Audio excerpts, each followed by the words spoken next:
The Arizona economy is in very strong shape. Over the 4 quarters ending in the last quarter of 2018, we added over 96,000 new jobs.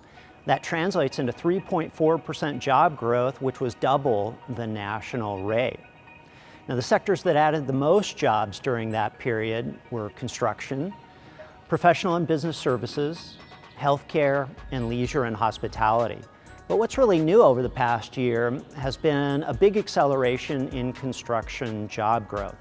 In fact, we're now adding construction jobs at the fastest pace we've seen since the Great Recession began, which was more than a decade ago.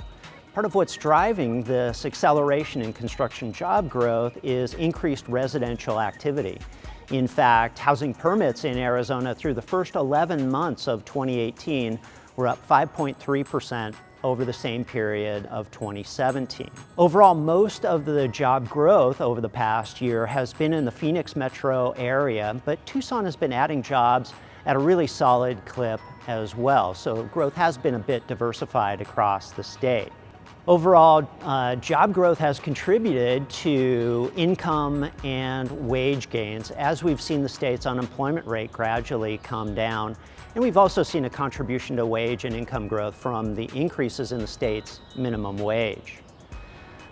Overall, job growth has also contributed to population gains. And in fact, Arizona added over 110,000 new residents in 2018.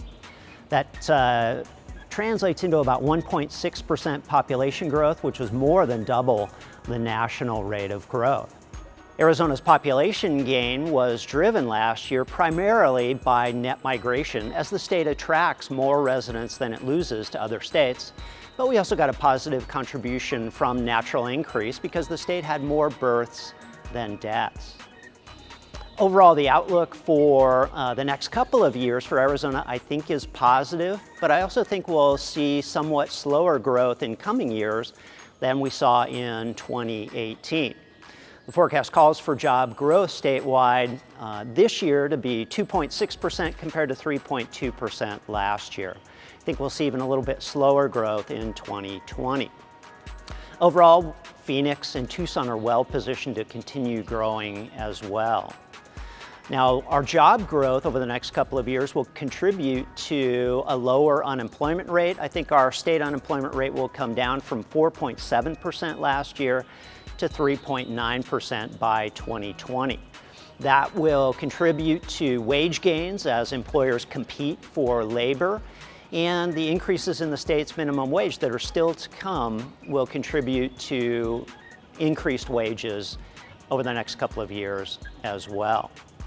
Now, that income growth will contribute to retail spending in Arizona, but I think our retail spending growth rates will settle back into somewhat more normal pace, significantly slower than the really rapid growth we saw last year. Overall, population growth should remain solid in the neighborhood of 1.6% per year. And again, that's primarily driven by positive net migration into Arizona, reflecting both our job growth and our attractive climate and quality of life.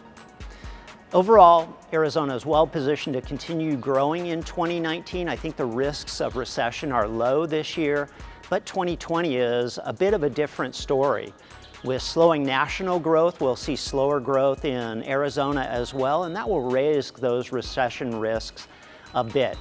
So be sure to tune back in and visit our websites here in the Eller College and Economic and Business Research Center for updated analysis and forecasts as we go through 2019. Thanks so much.